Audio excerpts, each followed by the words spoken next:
Saya ingin menyampaikan terkait dengan IS kami yang ada di Direktorat PKN, yaitu mengenai interoperabilitas DigiPay pada bank umum.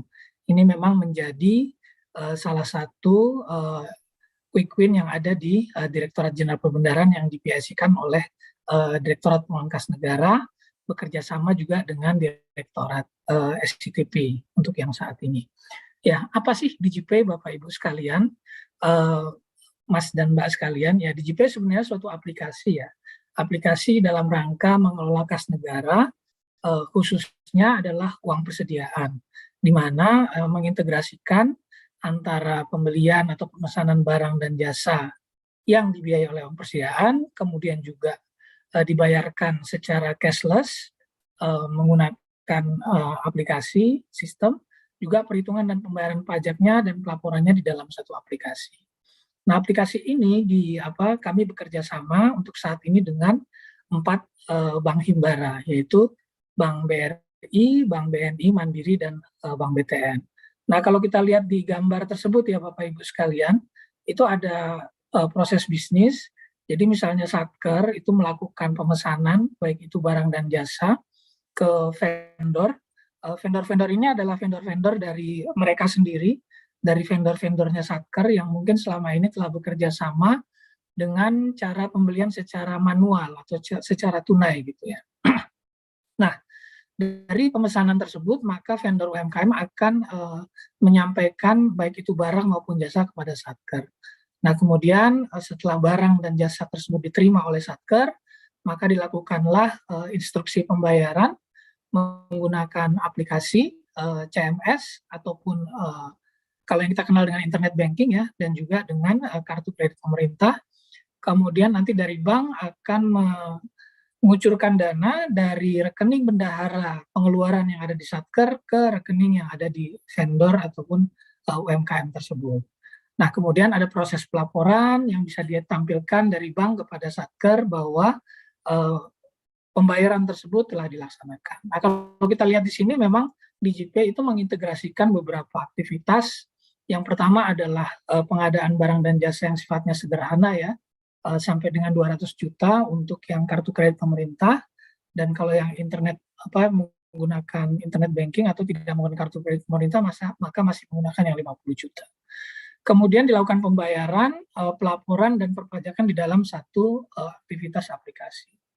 Kemudian juga kalau kita lihat pihak-pihak utama yang terlibat, tadi sudah saya jelaskan ada Satker, ada vendor yang merupakan UMKM, kemudian juga perbankan dan Direktorat Jenderal Perbendaharaan. Nah, kemudian yang digunakan sebagai alat pembayaran adalah CMS, virtual account, ataupun kartu kredit pemerintah, dan DigiPay ini merupakan aplikasi yang dimiliki oleh Bendahara Umum Negara atau BUN, yang kemudian pengembangannya didukung oleh himbara melalui suatu perjanjian kerjasama. Jadi kalau misalnya belum ada perjanjian kerjasama dengan BUN, maka mereka belum bisa mengembangkan DigiPay sesuai dengan yang kita minta. Dan kemudian yang terakhir adalah bahwa DigiPay ini di masa sekarang ini juga termasuk untuk memberdayakan UMKM, karena tadi vendor-vendor yang terdaftar di dalam DigiPay ini adalah vendor-vendor yang didaftarkan oleh satker-satker mereka sendiri ya. Kemudian itu juga bisa digunakan untuk memberikan pemberdayaan kepada UMKM agar usaha mereka bisa menjadi lebih maju. Lanjut.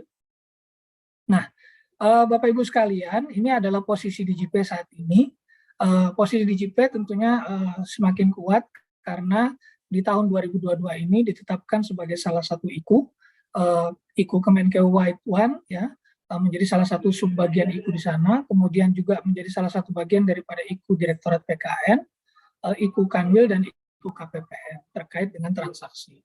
Kemudian juga DigiPay menjadi quick win DigiPB dan juga menjadi salah satu bagian daripada inisiatif strategis reformasi birokrasi dan transformasi kelembagaan Kementerian Keuangan tahun 2022. Nah, ini posisi DigiPay cukup strategis untuk saat ini. Lanjut. Nah, kalau kita lihat Bapak Ibu sekalian, mulai dari awal diimplementasikannya, yaitu di akhir tahun 2019 hingga saat ini, itu perkembangan DigiPay cukup menggembirakan. Di awal-awal piloting waktu itu hanya terdapat 10 satker saja. Kemudian juga hanya ada 13 vendor dan hanya ada 165 transaksi dengan nilai sekitar 250 juta. Namun sampai dengan saat ini, berdasarkan data yang kami peroleh, di minggu ketiga 2022 itu telah bergabung 6.507 satker, 2.082 vendor, kemudian 16.997 transaksi, dan juga nominalnya transaksi tersebut senilai total 36,96 miliar.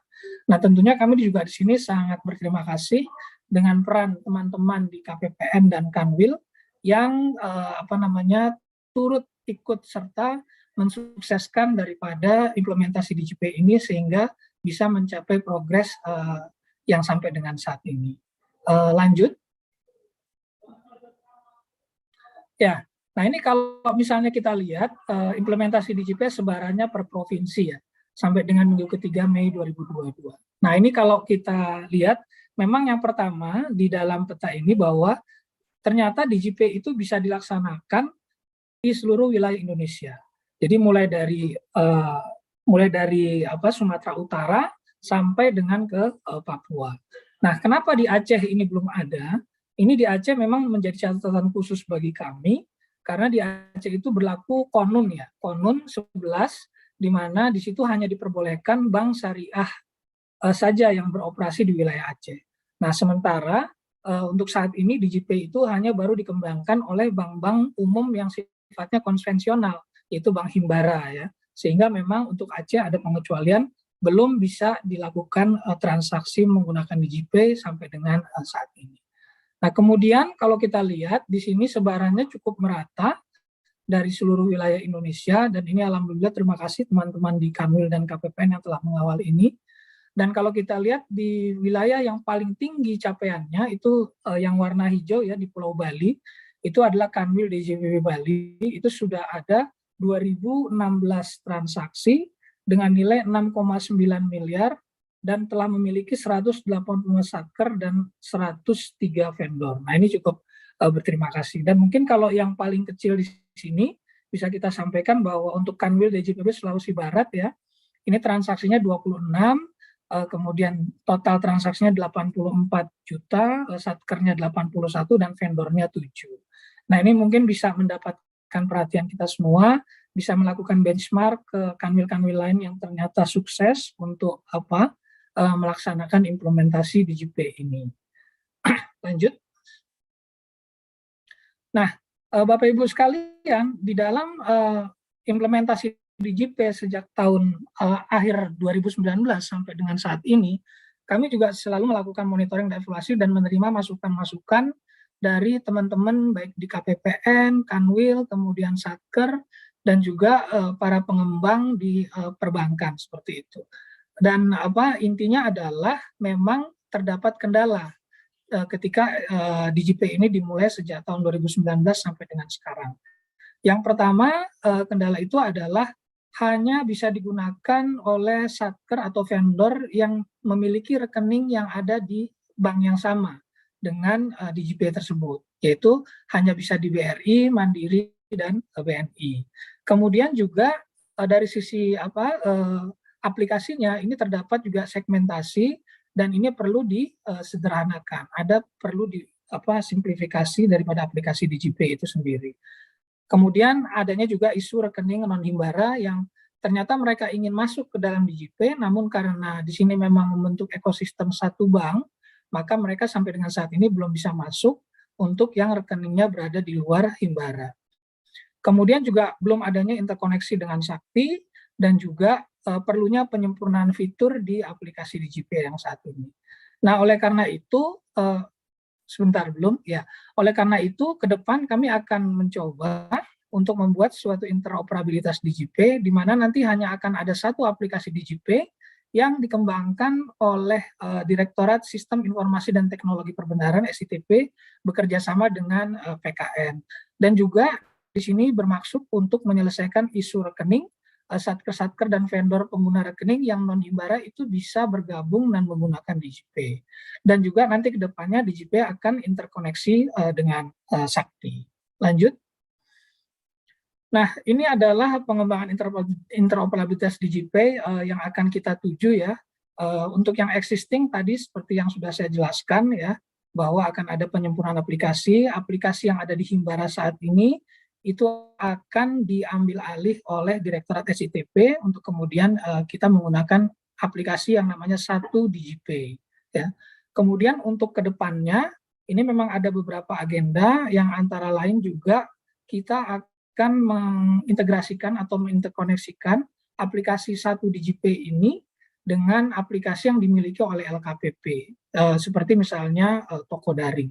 Nah, ini nanti akan berjalan di tahun ini 2022 dan juga di tahun 2023 untuk integrasi ataupun interkoneksi dengan toko daring LKPP-nya. Lanjut. Nah, Bapak Ibu sekalian, selaku duta transformasi, maka kami di sini juga mengharapkan peran dan bantuan dari Bapak Ibu sekalian, Mas-mas dan Mbak-mbak sekalian. Yang pertama adalah kita memang untuk menyukseskan IKU di KPPN dan di Kanwil ya. Jadi yang pertama adalah meminta kepada satker-satker ataupun satker-satker yang belum memasukkan vendor-vendornya ke dalam DigiPay untuk bisa segera masuk ke dalam DigiPay. Tentunya dengan mempersiapkan data-data dokumen sesuai dengan ketentuan, kemudian setelah data dan dokumen tersebut lengkap dan siap, maka segera melakukan registrasi, dan untuk registrasi ini dapat menghubungi KPPN mitra setempat ataupun juga satker di mana vendor tersebut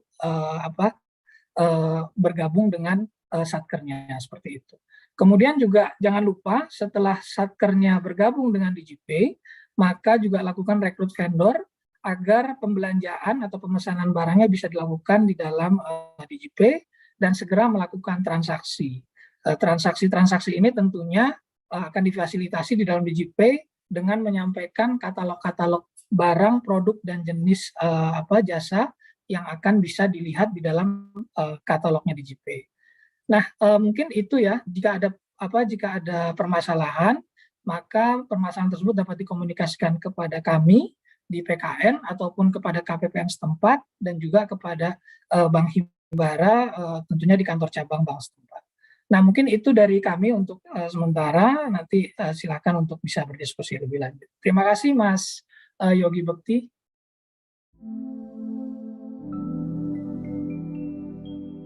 Berikutnya terkait dengan pertanyaan di DigiPay nih Pak Dayu, izin.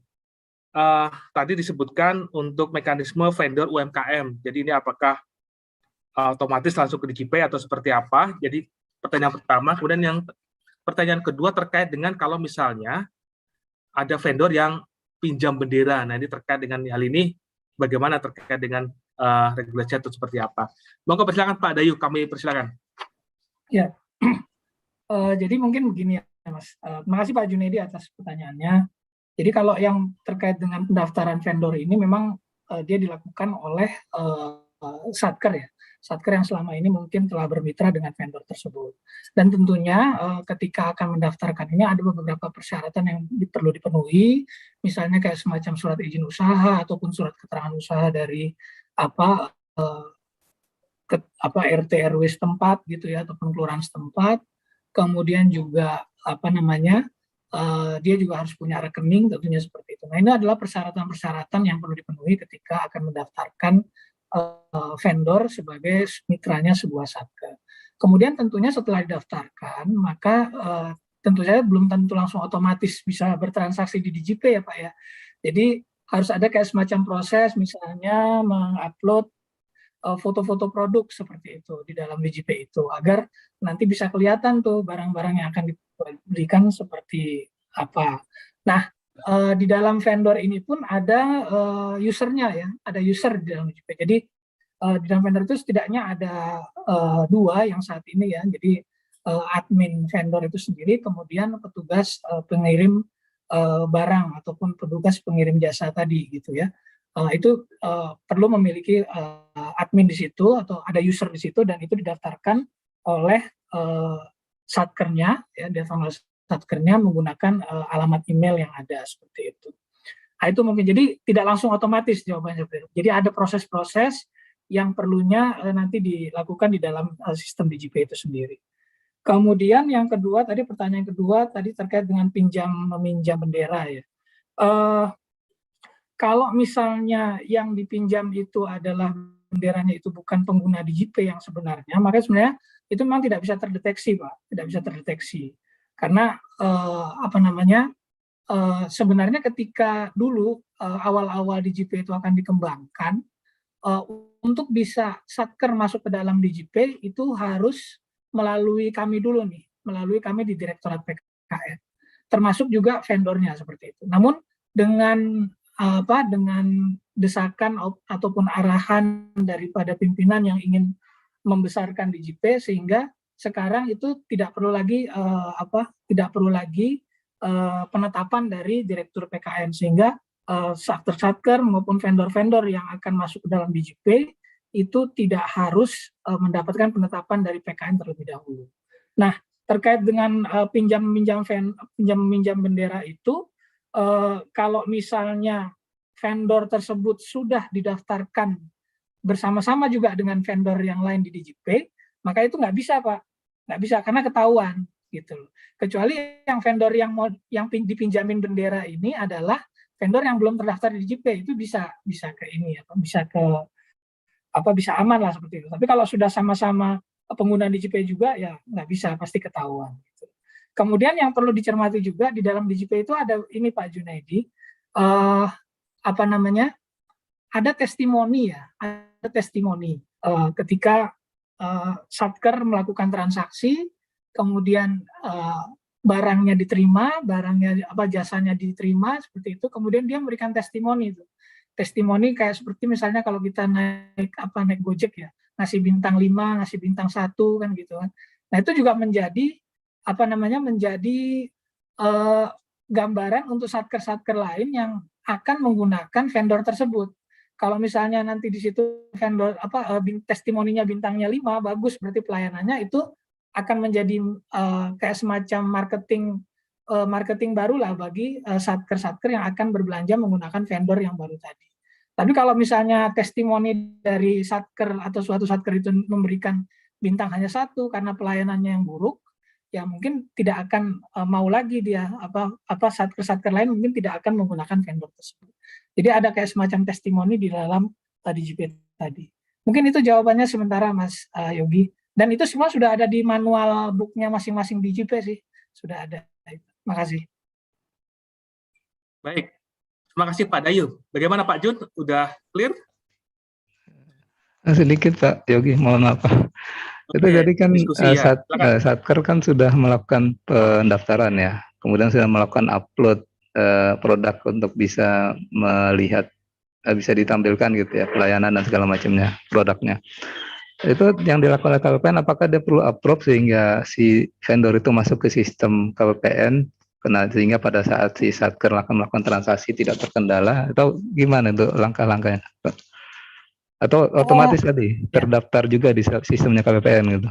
Ya, di KPPN-nya nggak perlu melakukan Pak. Nanti yang dari aplikasi perbankannya Pak, di Himbaranya yang akan melakukan approve itu. Oh, Himbara ya. Ya. Jadi KPPN istilah given setelah beres urusannya pokoknya ada terdaftar dan masuk di KPPN gitu ya. Ya, termasuk KPPN jika ingin berbelanja dengan vendor yang didaftarkan oleh Satker tersebut sudah bisa. Gitu. Baik, terima kasih Pak. Siap, terima kasih Pak Yogi. Kami akan menanyakan terkait dengan DigiPay tadi Pak. Saya Anang Pak dari KPPN Wamena Pak. Ya, silakan Mas Anang, monggo. Siap. Ya, penerapan DigiPay ini kalau di tempat kami Pak yang menjadi isu utama, terutama di lingkungan Papua Pegunungan Tengah adalah terkait dengan jaringan Pak ya. Selain ada beberapa isu utama terkait dengan infrastruktur dan kondisi sosiokultural gitu, tapi yang perlu ditekankan utama yaitu terkait jaringan. Mungkin usul aja sih Pak, istilahnya kalau dari pusat menginginkan implementasi ini sampai menyeluruh sampai ke Indonesia Timur gitu ya, terutama yang di daerah kami yang lumayan remote gitu ya, yang di pegunungan bisa berjalan dengan baik, mungkin bisa kerjasama dengan semacam Belu Bakti atau terkait dengan penyedia jaringan yang bisa istilahnya meningkatkan jaringan yang ada di kami gitu Pak. Jadi ketika jaringan itu sedikit banyak udah masalahnya bisa teratasi di kami, kemungkinan besar interest maupun pendaftaran user dan lain-lain itu bisa sedikit akan memudahkan gitu Pak. Memang ada beberapa kendala terkait infrastruktur sama sosiokultural, tetapi kalau jaringannya ini sudah lebih memadai dan diperbaiki, mungkin kendala-kendala lain itu pelan-pelan bisa teratasi. Mungkin itu aja sih Pak dari kami. Kurang lebihnya mohon maaf. Terima kasih Mas Anang. Ini mewakili suara dari Indonesia Timur, Pak Dayu, terkait dengan DigiPay, terkait dengan jaringan. Monggo langsung ditanggapi Pak Dayu. Ya, terima kasih Mas Anang dari KPPN Wamena. Ya, jadi kalau misalnya jaringan ini memang ya bukan hanya terdampak kepada DigiPay ya, tapi pada semua ya. Semua yang menggunakan internet ya pasti akan terdampak. Gitu. Semua yang akan menggunakan jaringan pasti akan terdampak. Nah, sebenarnya yang perlu dipahami adalah begini, Mas Anang, bahwa DigiPay ini sampai dengan saat ini posisinya adalah masih sebagai salah satu alat untuk bertransaksi, ya, gitu ya. Masih sebagai salah satu alat transaksi, bukan satu-satunya alat untuk bertransaksi. Ya. Kalau satu-satunya alat, nah itu berarti nanti akan harus didukung dengan tadi seperti yang Mas Anang bilang tuh, harus ada kerjasama agar bisa menjamin ketersediaan jaringan tadi. Tapi ketika ini masih menjadi salah satu alat, ini tentunya jangan sampai juga untuk menghambat daripada penyerapan. Gitu. Jadi ya mungkin bisa untuk saat ini, tapi nanti ini artinya usulnya memang kami juga mendapatkan arahan dari Pak staf ahli Opti bahwa kedepannya juga mungkin bisa bekerja sama dengan menjamin infrastrukturnya dari BLU Bakti gitu ya. Tapi pada prinsipnya adalah ketika mungkin jaringannya sampai dengan sekarang masih ada lemot ya, mungkin bisa dicari dengan cara yang lain untuk bertransaksi. Dan ketika jaringannya sedang bagus, maka mungkin bisa melakukan dengan DigiPay. Saya rasa mungkin seperti itu dulu sementara jawabannya.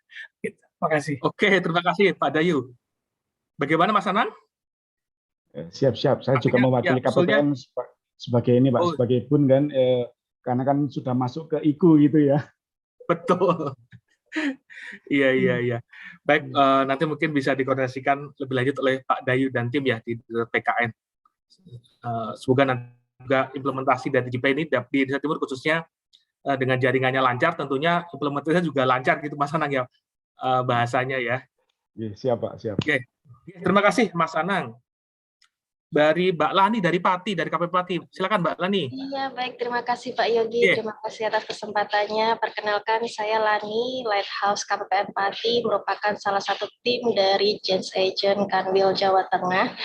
Punten mau menanyakan kepada Pak Dayu tentang implementasi DigiPay, karena memang implementasi DigiPay di tahun ini cukup challenging ya, masuk ke IKU, jadi kita harus melakukan strategi-strategi khusus untuk mencapainya.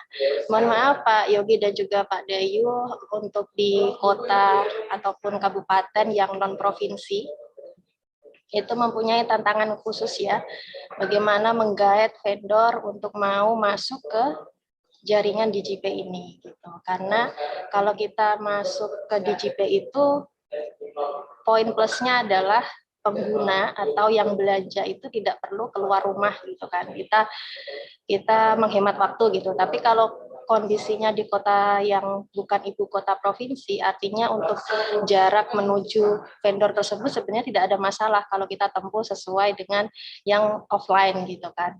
Sehingga kita mempunyai tantangan tersendiri nih Pak Dayu, bagaimana caranya untuk menentukan strategi komunikasi yang efektif gitu ya, untuk mempengaruhi, mengajak vendor ketika mereka menanyakan nih, urgensinya kita join di DigiPay ini apa gitu.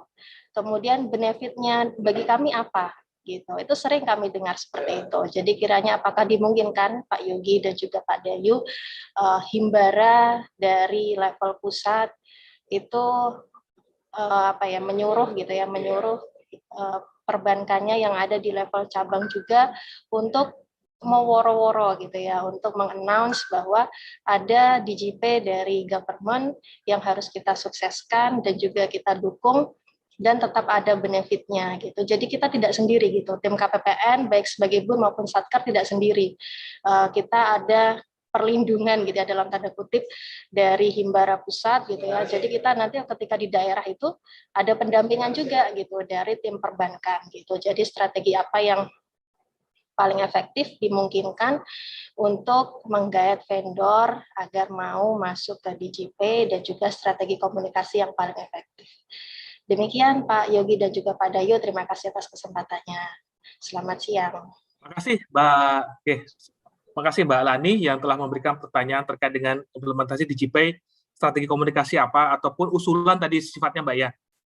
Paling tidak Himbara itu ada semacam mengiklankan DigiPay di daerah-daerah itu. Moga berlanjut Pak Dayu untuk menanggapi. Ya, terima kasih Mbak Lani atas pertanyaannya yang bagus ya. Baik, memang betul kalau misalnya kita melihat untuk kota-kota yang sifatnya non provinsi ya betul lah, karena saya juga sering juga jalan-jalan di kota-kota kecil ya, jarak memang tidak pengaruh. Nah mungkin strategi komunikasinya adalah kita melihat dari aspek yang lain. Misalnya makanya di sini dituntut juga semacam kreativitas dan inovasi dari teman-teman duta transformasi seperti itu. Misalnya kita mengedepankan dari sisi marketingnya, jadi begitu. Ketika sebuah vendor, warung, toko, apapun itu masuk ke dalam DigiPay, maka dia bukan hanya bisa dilihat oleh satker-satker yang ada di dalam, bukan hanya dilihat oleh satker yang mendaftarkan dia sebagai vendor DigiPay-nya, tapi juga dia bisa dilihat produk-produknya oleh satker-satker lain yang ada di dalam DigiPay tersebut. Jadi ini merupakan salah satu sarana untuk free marketing. Nah itu. Jadi dan ini gratis, tidak ada biayanya. Menjual produk di dalam DigiPay itu nggak ada biayanya, nggak ada tarikan biaya gitu ya. Semuanya gratis. Nah ini tentu saja bisa dikedepankan agar tadi vendor-vendor yang tadi cuma mempermasalahkan masalah jarak gitu ya, itu bisa di counter dengan adanya free marketing di dalam DigiPay ini. Itu. Kemudian yang kedua, tentunya ketika ada sebuah vendor yang misalnya dia sudah membuka rekening di suatu bank Himbara tadi, untuk yang saat ini kan memang kita masih bekerja sama dengan Himbara ya. Nah, ini tentunya track record produk-produknya dia terjual itu bisa terlihat gitu, bisa terlihat sehingga dia bisa mendapatkan fasilitas kredit misalnya seperti itu. Fasilitas kredit dari bank Himbara tersebut untuk misalnya untuk memperbesar jumlah modalnya. Nah, ini kan juga sebagai suatu upaya kan biasanya kan UMKM itu kan mengeluh masalah modalnya terbatas sehingga dia tidak bisa mengembangkan usahanya menjadi lebih besar. Nah, ketika dia masuk ke dalam DigiPay ini, otomatis dia terhubung tuh dengan ekosistem perbankannya. Gitu. Nah, ketika dia terhubung dengan ekosistem perbankannya, maka dimungkinkan untuk bisa menjadi lebih mudah, gitu ya, lebih mudah untuk mendapatkan kucuran-kucuran kredit dari perbankan seperti itu. Nah, itu mungkin salah satu kalau kita misalnya strategi komunikasinya bisa ke arah situ, gitu. Kemudian betul sekali, tadi itu memang sudah kami lakukan dan tetap akan kami lakukan ya, bahwa himbara-himbara dari level pusat ini akan meminta kepada level himbara-himbara yang ada di daerah untuk bekerja sama dengan KPPN daerah, agar KPPN tadi tidak bekerja sendiri. Dan ini memang sudah kami lakukan, Mbak, sudah kami lakukan dan terus akan kami lakukan. Nah, nanti kalau misalnya, taruhlah misalnya tadi Bang Himbara yang cabang Pati itu, misalnya sudah didekatin oleh KPPN untuk bekerja sama gitu ya, tapi ternyata tidak mau gitu. Nanti laporin aja ke kami, Mbak. Laporin ke kami. Nanti kami yang minta dari Himbara yang pusatnya sini untuk menyampaikan ke Himbara yang ada di daerah. Yang penting kami dikasih datanya saja seperti apa. Termasuk mungkin kalau misalnya mau ngasih tahu nama kepala cabangnya kan seperti itu. Nah, jadi seperti itu. Kami juga di pusat tentunya tidak ingin membiarkan KPPN untuk bekerja sendiri. Pasti ini membutuhkan bantuan dari teman-teman Himbara seperti itu. Nah, saya rasa mungkin itu ya yang bisa kami sampaikan. Intinya adalah mungkin juga nanti bisa memberikan kayak semacam award ya, award kepada bukan hanya kepada Satker tapi juga kepada vendor lah, kepada vendor yang mungkin dari sisi penjualannya dia sangat bagus sehingga ini bisa merangsang gitu ya, merangsang dan juga bisa menjadi sarana bagi vendor untuk memasarkan produk-produknya. Nah itu, jadi bisa belajar dengan KPPN yang lain juga ya. Misalnya di KPPN di wilayah Bali itu di Amlapura, di Singaraja ya, Singaraja itu cukup bagus capaiannya. Nah, kira-kira strategi apa yang perlu dilakukan oleh KPPN terkait dengan hal tersebut gitu. Mungkin itu sementara Mas Yogi dari saya. Makasih. Terima kasih Pak Dayu yang telah memberikan informasi dan juga contoh ya. Artinya mungkin bisa benchmark dengan unit lain yang sudah lebih sukses ataupun mempunyai trik-trik khusus terkait dengan implementasi DJP ini. Gitu Mbak Lani, pertanyaan dari Pak Dayu mudah-mudahan menjawab dari pertanyaan balik. Terima kasih Mbak Lani atas partisipasinya. Izin Pak, mungkin saya awal dengan pantun, dulu kekasih sekarang mantan, terima kasih telah diberikan kesempatan kepada saya untuk bertanya. Baik, mungkin untuk pertanyaannya tadi dari 4 materi sebetulnya saya ngelis semuanya, tapi beberapa sudah terjawab dan meningkatkan pemahaman saya dari pertanyaan-pertanyaan sebelumnya. Nah, tersisa 1, mungkin karena saya di KPPN, materi paling menarik adalah DJP. Mungkin mohon gambaran Pak Dayu terkait dengan DJP 1 ini. Nah, karena ini sangat menarik bagi kami karena seperti yang diketahui untuk DJP itu kan beberapa link, beberapa bank berbeda-beda.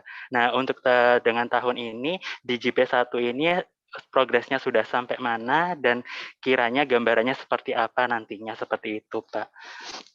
Mungkin itu saja Pak. Terima kasih Pak Dayu dan Pak.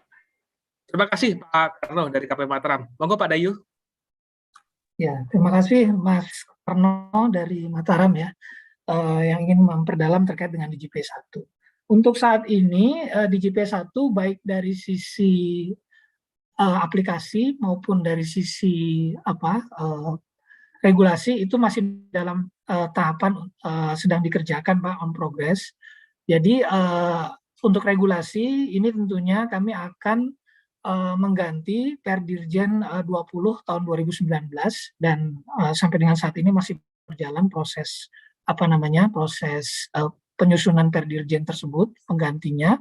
Kemudian dari sisi aplikasi DJP 1 ini nantinya akan di-handle oleh DJPB secara utuh Pak. Jadi kalau sekarang kan untuk yang DJP saat ini itu aplikasi masih dikembangkan oleh Himbara, namun berdasarkan user requirement yang diminta oleh DJPB. Nah nanti yang untuk DJP 1 ini memang hanya untuk hanya akan dihandle oleh DJPB dalam hal ini SITP dan PKM seperti itu. Nah nanti ketika dia akan membayarkan berinteraksi dengan pembayarannya, baru dia menggunakan internet banking yang dimiliki oleh masing-masing bank. Nah, di DJP 1 ini memang dimaksudkan untuk mengeliminir permasalahan-permasalahan yang ada sebelumnya atau permasalahan-permasalahan yang ada di DJP saat ini. Kayak misalnya di sini tidak lagi ada isu rekening. Karena kalau dulu kan sesama banknya baru bisa mendaftarkan di DJP bank tersebut gitu. Kalau sekarang enggak. Jadi dari rekening bank manapun itu nanti bisa untuk masuk di dalam DJP. Baik itu Satker maupun vendornya. Kemudian juga terkait dengan beberapa permasalahan simplifikasi user seperti itu. Karena dirasakan ada beberapa satker-satker yang kecil dan juga kapasitas daripada SDM di dalam satker tersebut yang mungkin tidak terlalu menguasai teknologi, sehingga terbatas nih yang bisa menggunakan DJP. Nah ini juga kita sederhanakan untuk user ya, terutama untuk user yang di satker dan juga user yang di vendor seperti itu. Nah kemudian dari sisi penyempurnaan yang lain adalah nanti akan terkoneksi dengan Sakti.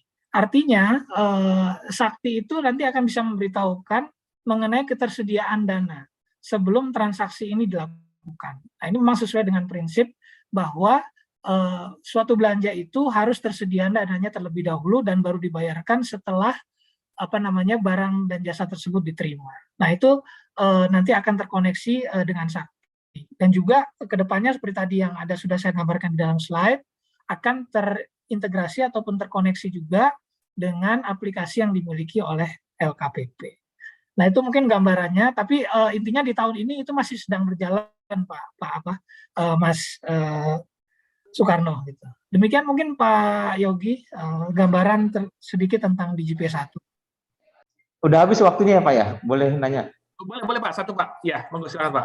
Izin Pak Dayu dan tim PMO. Assalamualaikum warahmatullahi wabarakatuh, salam sejahtera. Terkait dengan DJP Pak, izin Pak, ini pengalaman saya nih sekarang kebetulan jadi change agent. Orangnya nggak kelihatan Pak Yogi. Nama sama ini Pak, izin nama dari dan juga unit vertikal. Jordan Pak, Jordan. Oh Pak Jordan ya, izin Pak Jordan Pak. Mungkin bisa ditampilkan rekan-rekan admin. Mohon maaf Pak Jordan, kalau di layar saya nggak kelihatan soalnya. Oh sorry. Oke, silakan. Saya udah open kamera sih, tapi mungkin. Oh ya siap, silakan G. Ya. Teman-teman admin akan menambahkan. Mohon maaf, saya belum memperkenalkan diri. Saya Jordan dari Kanwil DJPB Provinsi Sumatera Utara. Jadi begini Pak, dari Sumut. Silakan Pak Jordan. Iya, ini kan saya kebetulan karena di acara ini karena jadi langsung tembak lah jadi supirnya, jadi change agent ini kan, malu juga saya ini masih baru-baru kan. Jadi begini Pak, pengalaman saya nih sudah melalui online dan juga kita menggalakkan DJP. Walaupun DJP ini kan masuk di SKKI sekarang ya Pak ya, monitoringnya ya. Tapi kita karena saya berusaha meng-align-kan antara kartu kredit pemerintah yang dikoordinasikan di bidang PPA 1 dengan SKKI ya Pak ya. Nah, pertanyaan saya begini Pak, bisa nggak nih Pak ya, modeling apapun yang kita lakukan, sepertinya tone from the top-nya ini masih agak kurang berasa Pak, kalau saya merasakan ketika saya jadi di bidang PPA 1 nih Pak, dengan kepala KPPN-nya nih Pak, kadang-kadang sebenarnya memang ini pekerjaan DJP, pengalaman saya dulu yang di tempat dahulu, itu adalah bagaimana kekuatan dari kepala kantor. Utamanya itu dulu, Pak. Nah, jadi di dalam kepala kantor itu kita bisa membackup terhadap KPA dan juga ketika ada yang tanda kutip nih yang agak-agak kepala batu juga nih. Ya kan kadang-kadang karena perubahan di Indonesia dilakukan bukan karena dengan ikhlas. Dimulai dulu dengan awal-awal dipaksa dulu Pak. Memang semua apapun di perubahan di Indonesia di awal, tapi memang harus kita layanin ya kan. Jadi kita membuat seolah-olah mereka ketika awalnya ngedumel, tapi merasa terbantu, nah mulailah mereka terambil hatinya kan. Nah ini saya melihat di beberapa kepala KPPN ada yang ngerasa ini tanda kutip nih Pak. Ya kan pengalaman saya nih udah di sini nih ya. Nah, ini jadi saya agak-agak melihat sebenarnya kalaupun di CSPO-nya ataupun di PDMS atau di MSKI-nya di KPPN mungkin agak-agak butuh riuh, tetapi kalau sepanjang kepala KPPN yang nggak hanya sebar disposisi doang, tetapi benar-benar dia turun ke bawah, turun ke lapangan, nah itu kerasa bedanya. Nah tetapi yang saya lihat ada beberapa kepala KPPN juga, ya itu dia. Nah maksud saya boleh nggak saya usul Pak? Ya cobalah ini kita panggilin tuh kepala KPPN satu-satu tuh Pak dari pusatnya itu apa kalau perlu agak gini gimana lah pakai dirjen atau Pak Sesdijen gitulah Pak ya. Agak beda nih Pak gitu kan karena kita di lapangan ini saya makin kerasa ini memang sinergi mudah diucapkan tetapi tidak mudah kalau udah urusan birokrasi apalagi mental soal mental nih Pak apalagi kalau udah mental Indonesia yang kadang-kadang udah bicara hierarki atau senioritas dan sebagainya. Makasih Pak. Wassalamualaikum. Makasih Pak Jordan. Ya, jawabannya juga singkat aja Pak. Karena tadi kan mintanya kepala KPP-nya minta diundang Rapim gitu ya. Mudah-mudahan nanti sebentar lagi akan ada. Saya juga nggak tahu. Karena bukan kami PSI-nya Pak kalau Rapim Pak. Oh. Iya. Berarti nanti diselesaikan secara Rapim Pak ya? Iyalah. Kalau cuma sekedar ingin dipanggil kan gitu kan nanti kan akan terdengar juga kan. Izin Pak, maksudnya bukan sekedar Rapim Pak, maksudnya izin ini ya langsung ini Pak, mungkin mohon izin Pak, bukan Rapim maksud saya. Misalkan Pak ada kita breakdown ada 7 atau 10 KPPN yang tanda kutip tidak stagnan. Itu langsung Pak pertemuan 10 itu panggil tuh Direktur PKN, panggil tuh Pak Sesdijen, Pak Direktur itu, yuk kita buat kelas namanya kelas intensif Pak, kayak masuk guru BK gitu loh Pak. Iya, kayak apa? Jadi maksudnya mau kayak semacam pembinaan khusus gitu ya. Ya nanti kami inilah. Yang jelas kalau bagi kami itu kan nggak mungkin ya menyelesaikan case by case seperti itu. Kami kan memikirkan juga untuk semuanya gitu ya. Ya kalau misalnya memang mungkin di wilayahnya Kanwil terlebih dahulu lah. Di wilayahnya Kanwil terlebih dahulu bagaimana untuk tadi itu gitu kan. Bagaimana mendorong sekarang kan kalau dulu kan Pak Jordan di kepala KPPN-nya nih, sekarang di Kanwilnya kan seperti itu. Nanti memiliki trik-trik khusus juga nih untuk kepala KPPN yang dalam sharing Pak ya. Dan tadi tanda kutip tadi itu gitu. Oke, gitu aja mungkin, makasih. Makasih Pak Dayu menjawab usulan dari Pak Jordan. Terima kasih Pak Jordan.